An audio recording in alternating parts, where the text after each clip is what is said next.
This is the Module 1 skills test entitled Build an Atom. It's actually a PHY activity, and when you get to the main screen, what you want to do is you want to click on Game, and you're going to see 4 games to play. One is going to be essentially identifying the location of an element in the periodic table. Another one's going to give you a chance to do a little bit of balancing.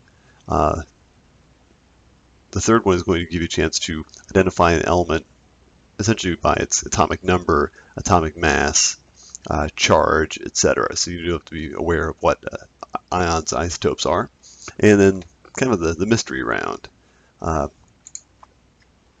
I'll just kind of show you what these sort of look like. So if we were to find the element, we want 7 protons. So you should be aware of your, grab your periodic table and take a look.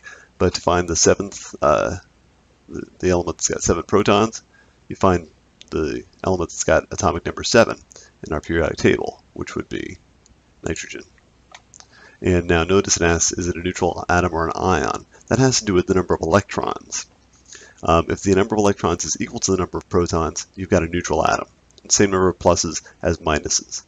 So in this case, this would be a neutral atom. We can check it, and we're right. Okay, the balancing part, we have to figure out the mass number. So here I've got an atom that just has 1 proton and nothing else. This question is, what's the mass number? Well, this is just the hydrogen ion. It's just a hydrogen atom. It's got 1 proton and no electrons, no neutrons. It's got a mass number of 1. We check it.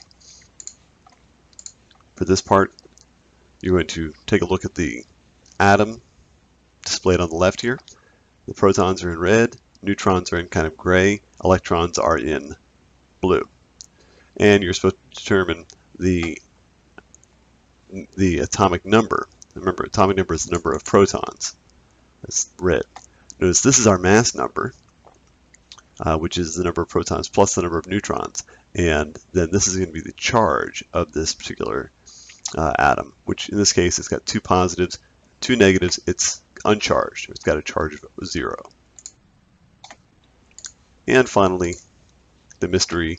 They show us the chemical symbol, and we need to determine how to put protons, neutrons, and electrons into the atom to make this. So we got 2 protons. It's a helium isotope. So helium has 2 protons. Now notice the mass number is 3. That's the total of protons and neutrons. So therefore, we have to have 3 objects in there. And notice I want an uncharged atom, which means I need to put 2 electrons in my atom to go along with the 2 protons. So notice I've got 2 pluses, 2 minuses, and overall an uncharged atom. And that's the way the game is played.